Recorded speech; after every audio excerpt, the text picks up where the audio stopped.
I'm out of practice here. I have my order of service up here, but I'm not sure I know everything that's happening. Let's see. Blessing of the children.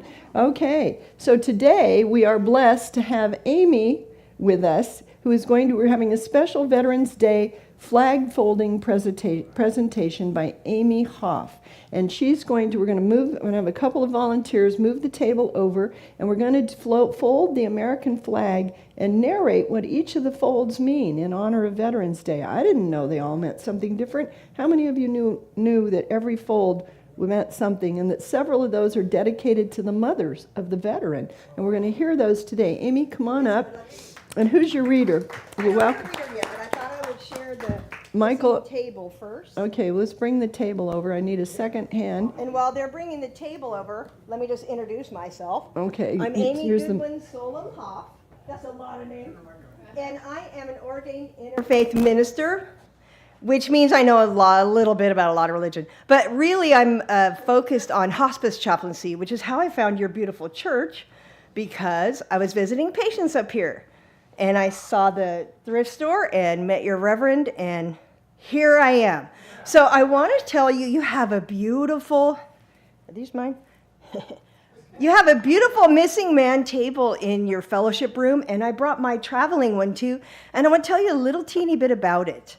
Obviously, I'm a veteran. I'm wearing a cool veteran hat. I'm also married to a Vietnam-era veteran, and I have 3 kids on active duty. I also have a daughter-in-law who's 100% combat disabled. So veteran stuff is really important to me. Really important that I keep this kind of thought moving through us. We don't have to concentrate on it, but a little thought helps. The Missing Man Fallen Comrade table was evolved from the 1970s to kind of help Vietnam veterans feel a little bit okay.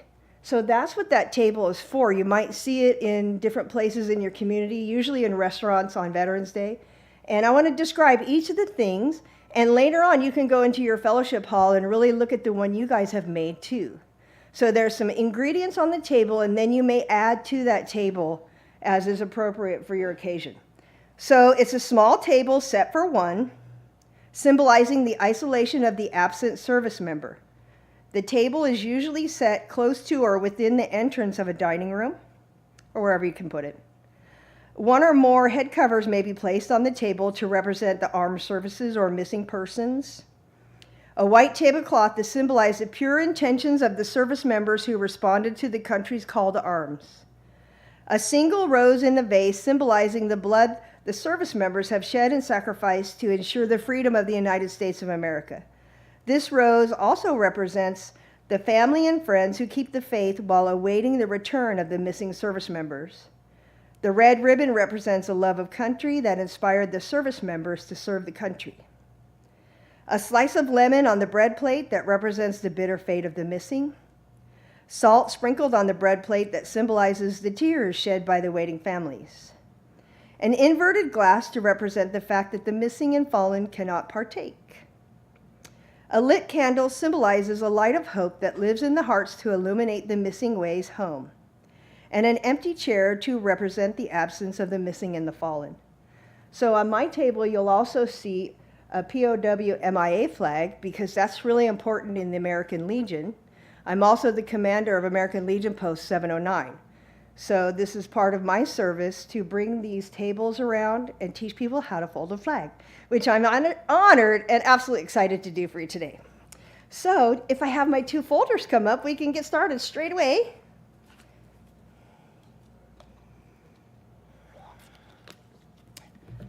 I don't have a reader, but I can do it, I guess. Oh, Michael, you want I can read it. You want to read it? I'm going to save my voice. Michael, can you read this for me, please? And our folders are Jim and Cherie, and appropriately. And I'm going to guide you guys just because it's kind of odd to do it on a table. But you've probably seen the folded flag, and there is a reason for each and every fold. So here we go. First, we're going to start by unfolding it so you can see it in all its glory. Would it be easier for you to, if we move the table out? Yeah, maybe a little bit. Let's move the table a little bit out so a I little can bit. guide you. So she can step The down. table that way. That way. There you go. Thank Now I you. won't fall. Then you won't fall off. So the first thing we're going to do is put the stars on this side. And now our reader is going to read each fold as I guide them. First fold. Oh, yeah. The flag's initial fold represents life. Okay, so we're going to take those corners and put them up here. Let's move the flag.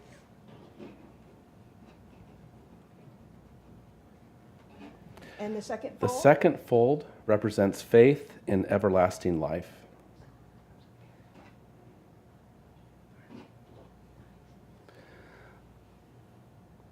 The third fold is done in honor and memory of the veteran who is leaving the ranks and has sacrificed a part of their life to protect our nation and bring about world peace. This corner goes to the fold. The fourth fold symbolizes our weaker side as Christians in America who put our faith in God. He is the one we look to for his heavenly direction, both in peacetime and during times of war. The fifth fold pays homage to our nation. Stephen Decatur once said, "Our country may not always be correct in its dealing with other countries, but it's still our country, whether right or wrong." The sixth fold represents the location of our hearts. We firmly swear allegiance to the American flag and the republic it represents, a united, indivisible nation based on the principles of liberty and justice for all. The seventh fold is an homage to our armed services because it is through them that we defend our nation and our flag from all our foes inside and beyond our republic's borders. The eighth fold honors our mother, for whom it flies on Mother's Day, and pays homage to the one who crossed over to the greater beyond so that we may see the light of day. The ninth fold is a celebration of female strength. The characteristic of the people, men and women, who have made this nation great have been shaped by their faith, love, loyalty, and commitment. The 10th fold is homage to the Father, who has contributed to his sons and daughters since they were born to defend the country. The 11th fold honors the God of Abraham, Isaac, and Jacob, and represents the lower section of King David and Solomon's seals. The 12th fold honors God the Father, Son, and Holy Ghost by serving as an image of eternity.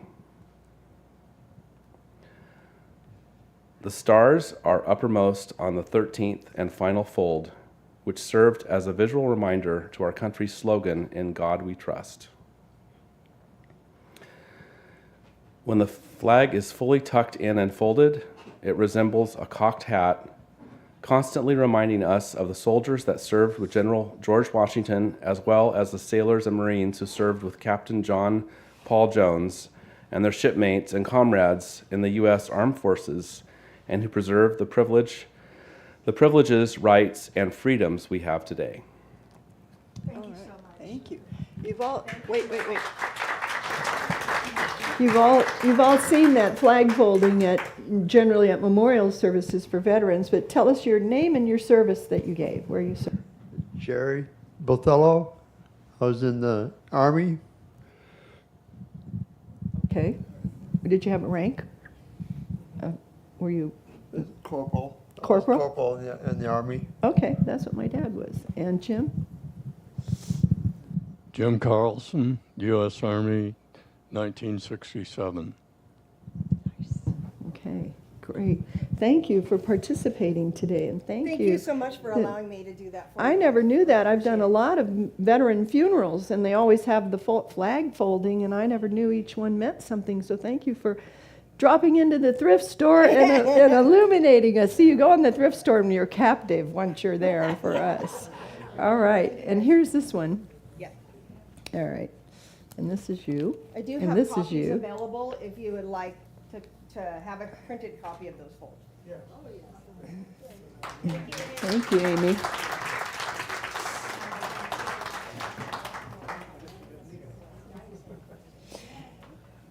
before I start my message, I want to invite each of you to stay after we sing the peace song today. We're going to just have a brief few words spoken for John Smock, Sally Smock's husband who passed, and for Jim Bertoni, Carolyn Bertoni's husband who passed. So we want to have just a blessing for them before we go into Fellowship Hall to celebrate.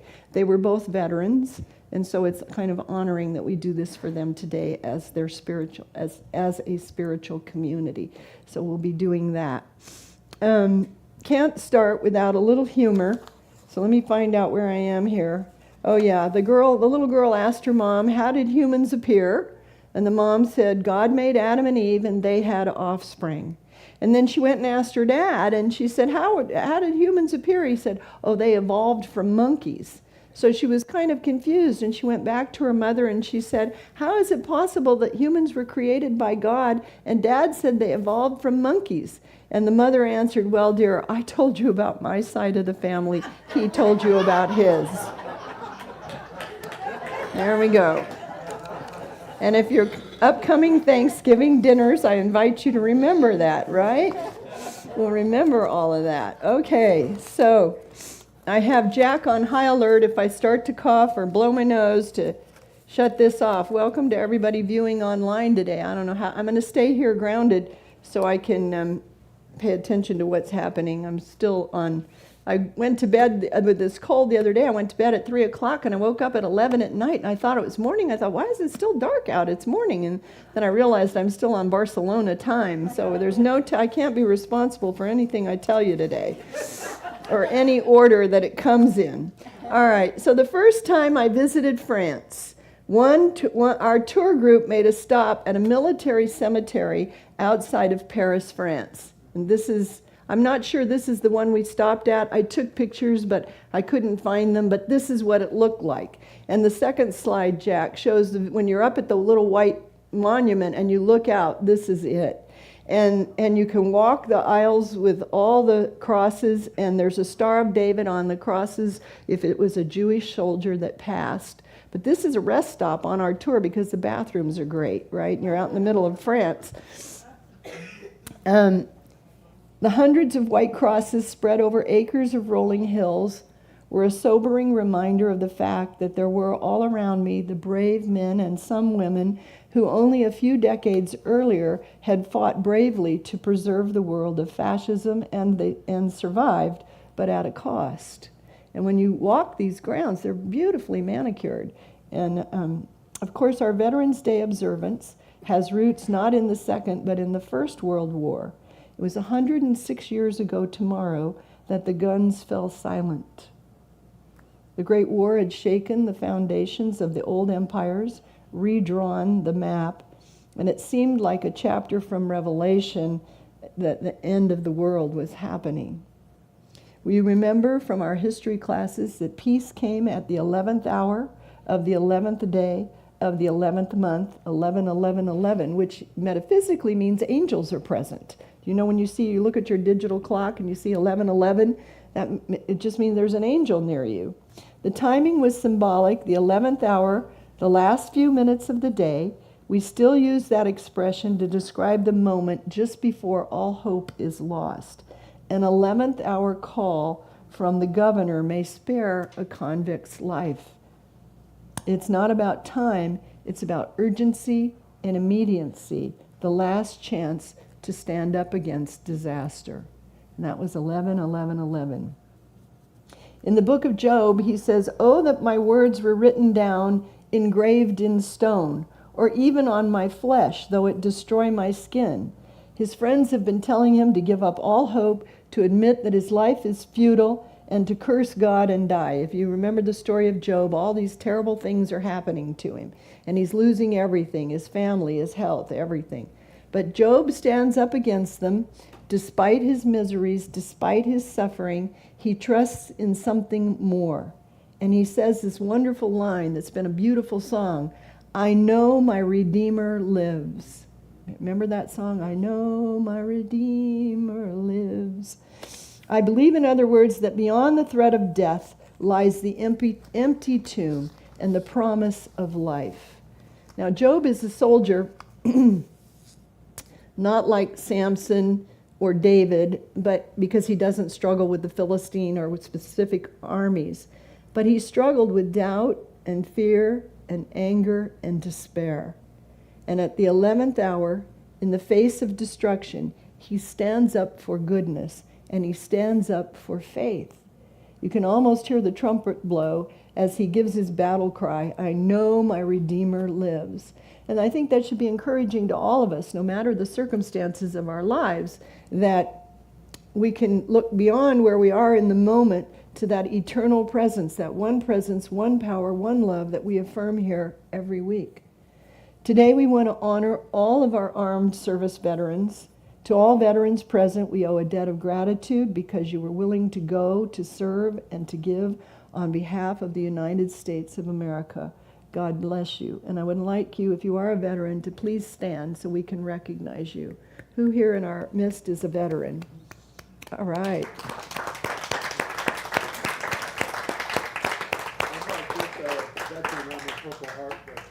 You're a Purple Heart veteran? I fought for my country in Vietnam. In Vietnam, right. Anybody else a Purple Heart veteran? All right. Yay.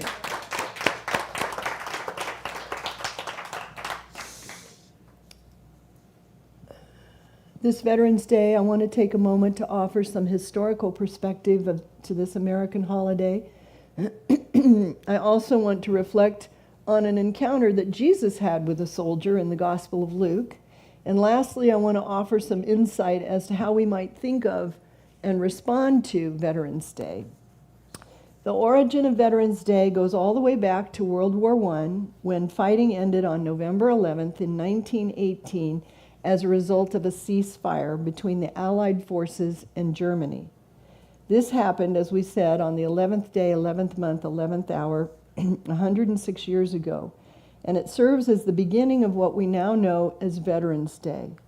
Originally, it was referred to as Armistice Day, and it was made a national holiday by an act of Congress in 1938. And later, in 1954, the name of the holiday was officially changed to Veterans Day. World War II qualifies as perhaps the greatest war, or the most hellish war in history. In all, 61 countries with 1.7 billion people, 3/4 of the world's population, took part. I didn't know any of that till I started reading all of this. Let me see where I am here. I'm going the wrong way. In terms of money spent, it's been put at more than $1 trillion, which makes World War II the most expensive war of all.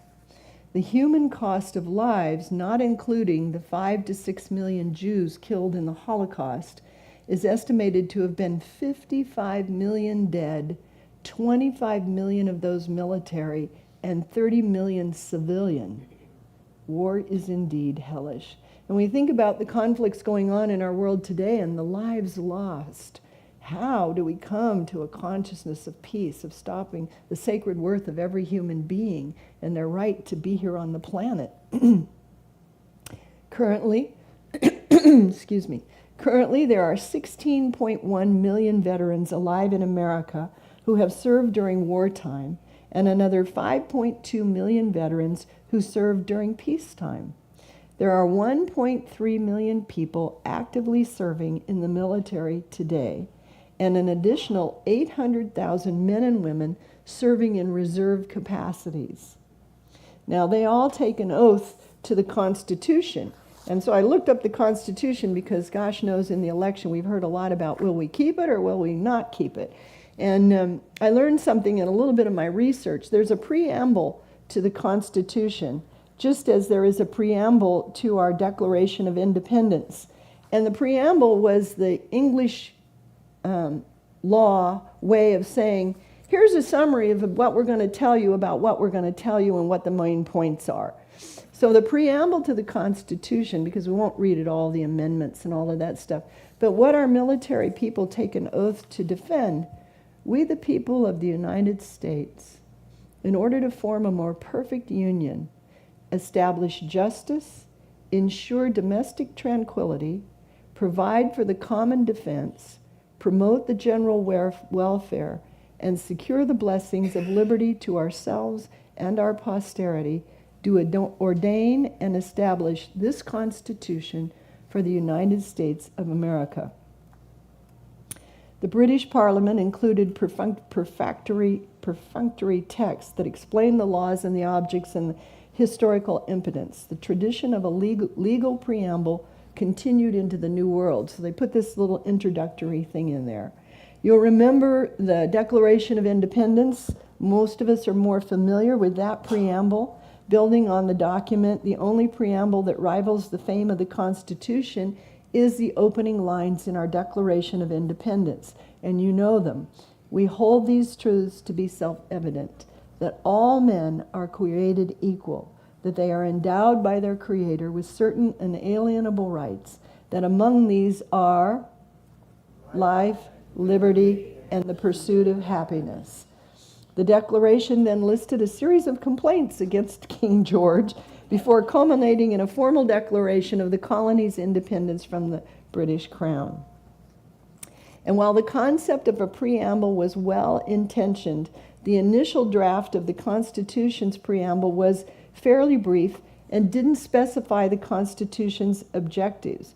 There was some consternation over it said, "We, the people of the states of New Hampshire, Massachusetts, Rhode Island, Providence, Plantations, Connecticut, New York, New Jersey, Pennsylvania, and Delaware." Let me find where I am here. Confederations, supporters of the Constitution, rejected the notion that the proposed government was truly a national one because its jurisdiction extends to, oh, I know what I did here. Here it is. Maryland, Virginia, North Carolina, South Carolina, Georgia do ordain and declare and establish the following Constitution for the government of ourselves and our posterity. But then the draft underwent significant changes because there was a little bit of fuss. They had a style committee in writing the Constitution. And it listed 6 broad goals for the Constitution: form a more perfect union, establish justice, ensure domestic tranquility, provide for the common defense, promote the general welfare, and secure the blessings of liberty. But the Style Committee didn't like that it said "we the people" rather than "we the states." They thought that the government would, that the government wasn't in the states, that the government was by the people. But while not disputing the need for national union in the wake of their experience, the articles, they ended up saying "we the people." And I don't want to, there's nothing more here. The historical evidence suggesting the constitutional framers conceived of a preamble with any substantive legal effect, such as granting power to the new government or conferring rights to those subject to the federal government, meaning that the Constitution has been challenged in the Supreme Court. And they said that preamble isn't part of how we rule. It's an overview of what's included in the Constitution, but we don't take any rule of law out of the preamble. Who knew that, right?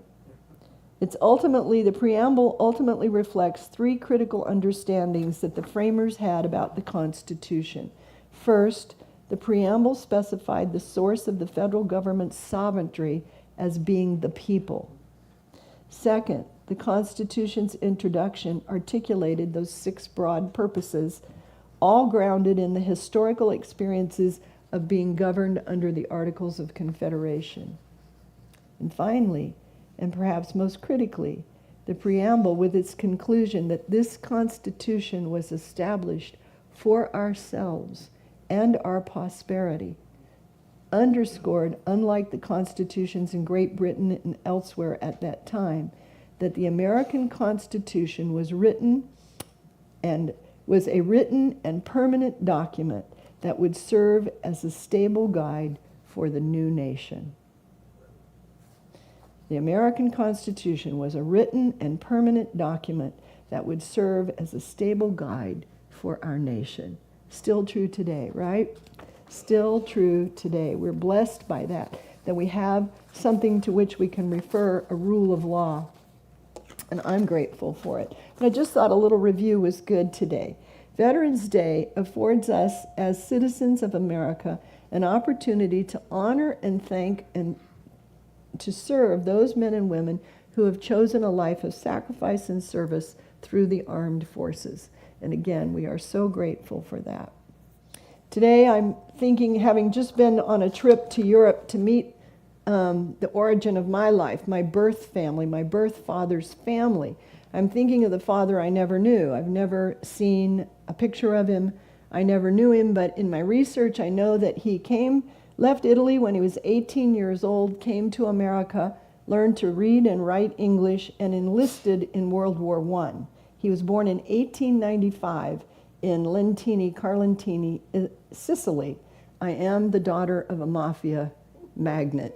I'm a Sicilian princess at heart. I've always known it.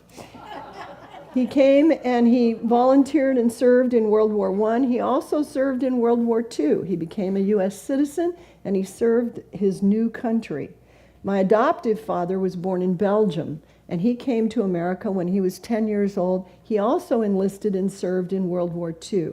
So I have two fathers who immigrated to the United States, and when the United States went to war against European countries, they signed up to serve and protect the United States of America. My birth father, interestingly, I never had thought of this until I put together this Veterans Day thing. He died deep in alcoholism and homeless. And I'm thinking maybe that was PTSD from World War I and World War II. You know, I mean, how we have so many veterans who are suffering with PTSD and homelessness. So my adoptive father from Belgium did a little better. He was stationed in Honolulu, Hawaii, and he tells stories of how they got those big garbage barrels and filled them with seawater and boiled lobsters on the beach. So his service was a bit different, I think, than probably my birth father's. So how might we think of veterans past and present, and what responsibilities do we have to veterans? In the Gospel of Luke, Jesus interacts with a centurion. The centurion was a Roman soldier in charge of 100 men. For the Jews, these Roman soldiers served as a constant representation of Roman occupation within Israel during the time of Christ. They were kind of this presence that was harassing the Jewish faith. And one could even say the Roman soldiers were the enemy of the Jewish people. In one particular instance, Jesus found that a Roman soldier had heard of his miracles and came to him, and he encounters this centurion who's deeply troubled by the dire sickness of his highly valued servant. And he reaches out to Jesus and asks for healing. Jesus says, "I'll come down and heal him." And the centurion says, in a very famous line, "Oh, no. You don't need to come. Only speak the word, and my servant shall be healed," right? And rather than, Jesus is just astounded. He says later, here I have it, he says, "I tell you, not even in Israel have I found such faith. Go thy way, thy servant lives." And this is a monumental thing to what we teach in Unity as the power of your thought and your mind to create your life and circumstances. This centurion said, "Only speak the word and my servant will be healed." And then he adds on, "For I am a man under authority. And I say to this soldier, do this, and he does it. And I say to that soldier, go there, and he does it." He understands the power of his spoken word to command. And Jesus, in his ministry, is teaching the power of our words to create our life. So Jesus says, wow, I never been around anybody that so got it. Just say the word and my servant will be healed. He says, "Go thy way, your servant lives." And on their way back, the people that were coming to meet them said the servant was healed. They asked at what hour, and it was the same hour that Jesus was speaking the word. And so that's the power that we all have to command, to take command of our lives. I'm starting to preach. I'm getting away from my notes here. Jesus showed compassion. What did he model in how he interacted with the soldier? He showed compassion toward the soldier and his situation, even though they were a constantly harassing presence. He looked beyond the external things that could have created division and instead looked at the inner need of this man and was moved to respond. He responded with action by ministering to the soldier and his pressing, urgent felt needs. He heard the need, and without hesitation, he was prepared to go. And that's when the centurion said, no, no, no, we don't need you there. Just speak the word. He engaged the soldier, and as a result, the servant was healed.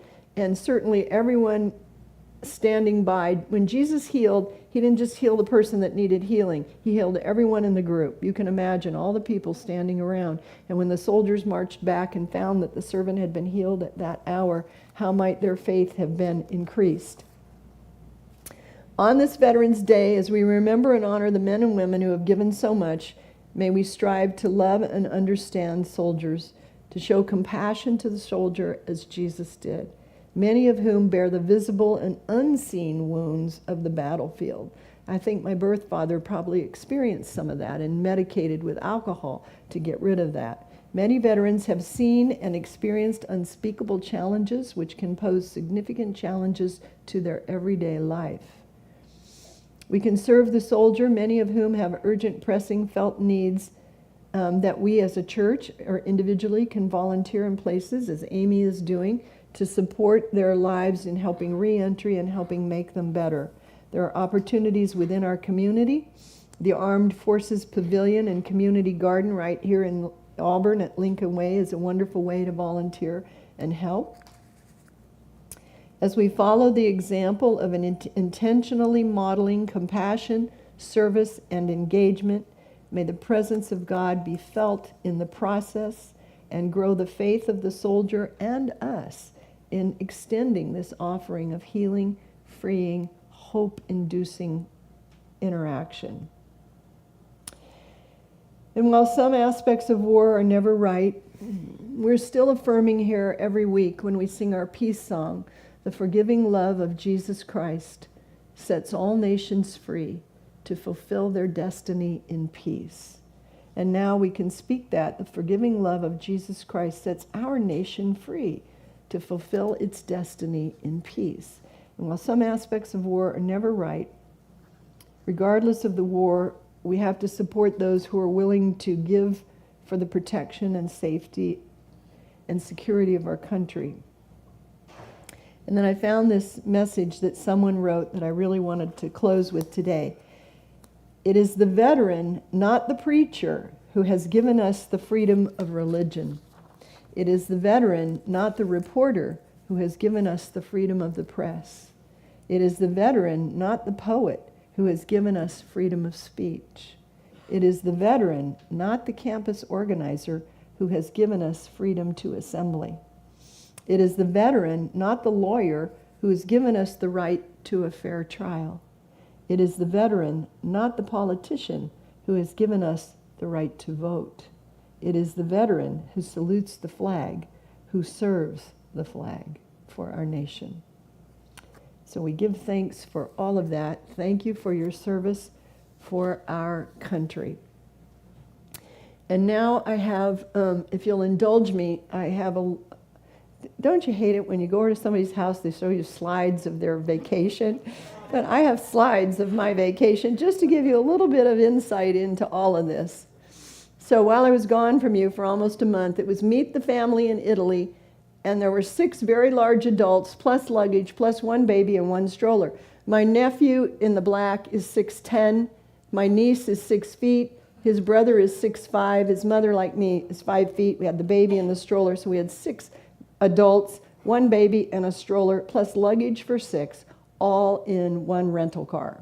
That's the next slide. You can see it. Next slide. There we are. All in 1 rental car. It's a small miracle. Only one of us had to ride in the very back with the luggage. But the car seat has to go in and fit in a certain way. So how to make a month-long trip seem like a year? Take it with a toddler. Take it with a defiant, screaming toddler.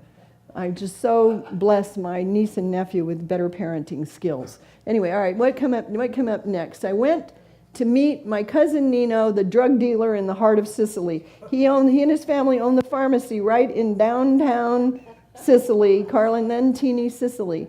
And this is me going over, we had the family tree pictures of where we fit in for each other. We're meeting for the first time. When my father left Italy at the age 18, he never looked back. He had a brother who wondered what happened to him, and his brother died very sad, never knowing what happened to his brother. it's kind of good that he didn't know, because he kind of went, out along kind of down a terrible path. But the family of the brothers said, we got to find out what happened to Sebastiano. And so I'm what happened to Sebastiano. And so they found me through DNA, and we'd been communicating on Zoom for a year. And so here, this is where we finally met, in the center square of Sicily, Lentini, Sicily. And there we are in his pharmacy. I brought the paperwork to show how he and I are cousins, first cousins, related through grandparents. All right, next one. Here's their pharmacy, and here's the family. Nino's family in their pharmacy. That's Nino in the blue shirt, his son, his wife in the polka dot, and the other son behind. And then there's our family there, Ashley and the baby, and the husbands and cousins, brothers, all that stuff. So there we are in the pharmacy. We're meeting for the very first time in person. And it was so, it's emotional. I have never in my life seen a picture of my father. The only information I have about him is from his death certificate, so I know where he lived and died. So this was, and I said, do you guys have any pictures? They said, Cherie, he was born in 1895. They didn't even have cameras then. So they don't have any pictures, but anyway, there we are. This is my big new Italian family. It's like that Greek wedding, that movie about my big fat Greek wedding or whatever. And across there are the new family members, and then my family members are kind of on this side. We all went to dinner, and they had a beautiful table set with crystal goblets at this retreat center, and we just drank Italian wine and shared stuff, and it was wonderful. And then came away with, I got a text from Nino afterwards that said it was so wonderful, but it wasn't long enough. And we had a villa over on the other side of the island that we didn't invite them to come over because they're working every day. He owns a travel agency, and they own the pharmacy. So they were working every day, so our hours to interact were limited. All right, next picture is what? Oh, this is my grand love, Sienna, 19 months. This is how to make the trip feel like a year. Take her with you. Take her with you. She's pretty cute. All right, next, what's next? Oh, here she's discovered Nutella for the first time ever, and she's decided it's best eaten right out of the jar. Right out of the jar. So there we are with Nutella. Okay. And Italian Nutella is great. Then we went over to the mainland, Montepulciano, Italy. This is the villa that we rented, and that was the walk down to the pool. And the whole area is vineyards and agricultural acreage where they farm everything they feed you as you're there, like a bed and breakfast. And it has a spa and a sauna and a steam room and all the stuff that makes vacationing good. Then I took a flight over to Barcelona, Spain, because I'd always wanted to see Sagrada Familia. Do you know that one? That's the cathedral that they've been building for 1,000 years. And next year is the 1,000th anniversary, which according to Spanish calendar, they think they're going to be finished. There's a big joke over there about the Spanish calendar, Spanish time and Spanish calendar. Anyway, then I took a tour to Montserrat, and wait, go back.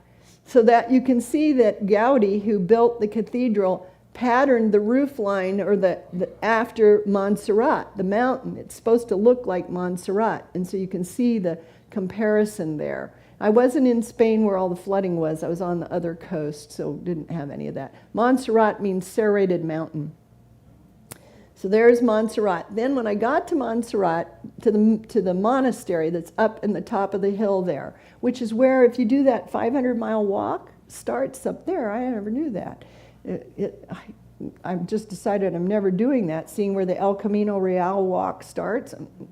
Just made a decision right then and there. I'm never doing that. So next slide, this is the monastery that's in the top of the hill. And you go in this room with a monument to the Virgin Mary, and you have to walk in complete silence.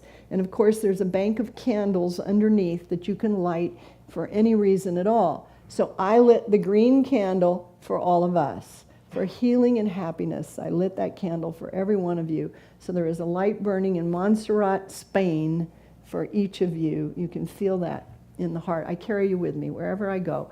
And so anyway, I thought that was really fun. I took a picture of the green candle for healing life inside of that cathedral, in that room with the Virgin Mary. All right, what's next? I don't know if there's anything next. That's it?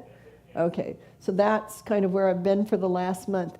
I have to think about when I met my family, it was, like the big fat Greek wedding thing. And then the next day when you have time to calm down and reflect on, I have a family now because I'm the sole physical survivor of my family here in America. I'm the only survivor. And to be welcomed into a family of 10 or 20 people was very emotional, very moving, very loving and welcoming. And they're going to come visit sometime probably in the next year. So I'll have them all here. We can have a reception for them and do the American thing. But one of my friends who's Middle Eastern wrote, "Oh yeah, family that eats a lot, talks loud, gossips about the family. That's your new family." I said, kind of. And we had an interpreter because they don't speak any English, and I don't speak Italian. So it was great.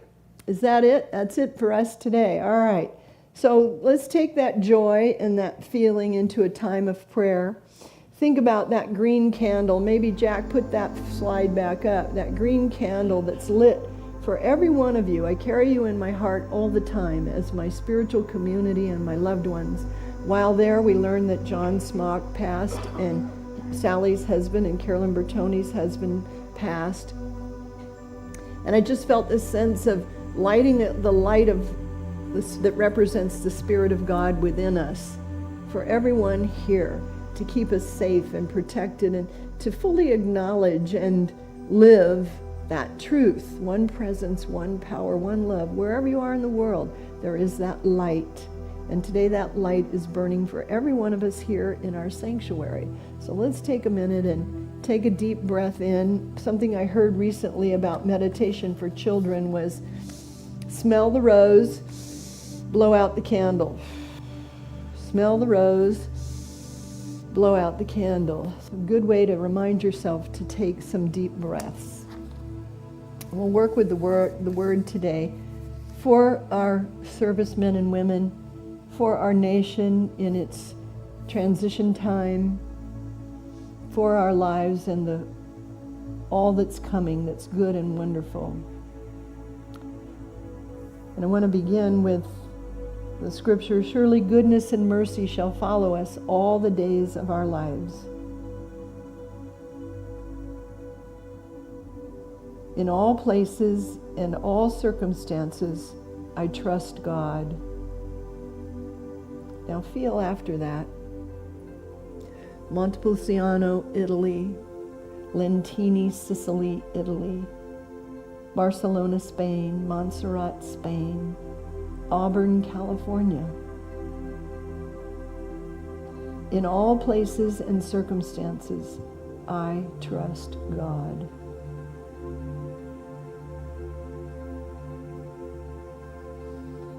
So for these few moments, just focus your thoughts on God's eternal goodness.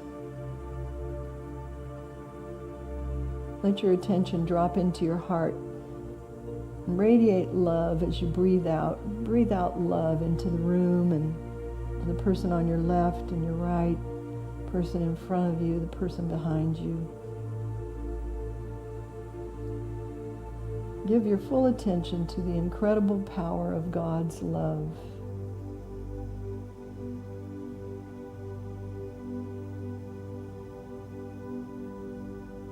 In all places and circumstances, I trust God.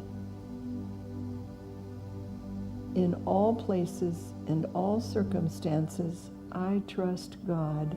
Let's affirm it. In all places and all circumstances, I trust God.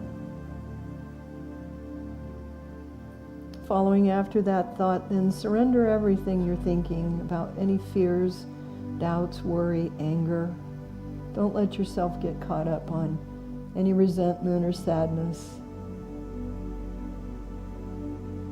Let go of anything that could cause you to lose touch with your source of goodness and love, with that light that shines for you, the light born into every one of us when we come into the world.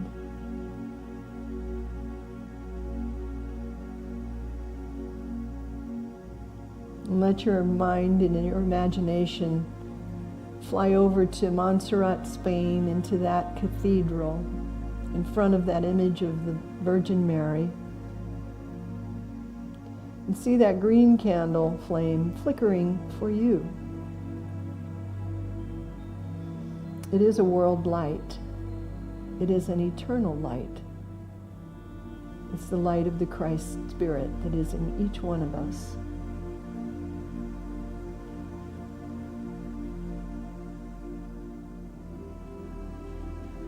And in our unity of purpose, we affirm, we know from that light that God is all around us and within us.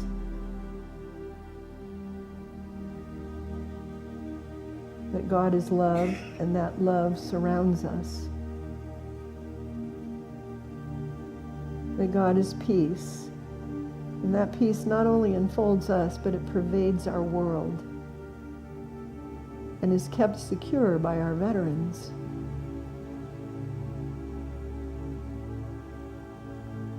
We know that God is light. And that light, this morning, we let it infuse every part of our lives with brilliance and goodness.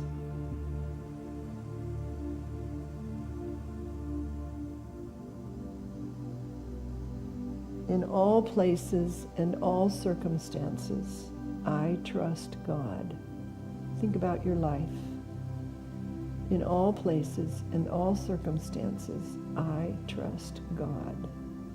Together, in all places and all circumstances, I trust God.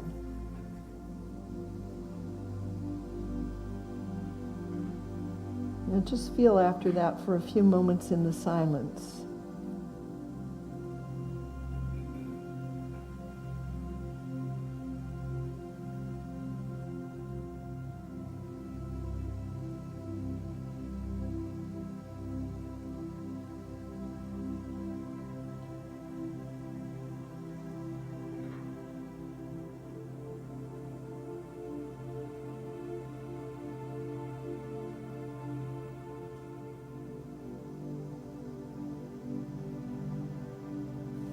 We let each passing moment bring a deeper realization of the truth that in all places and all circumstances, we can trust God fully.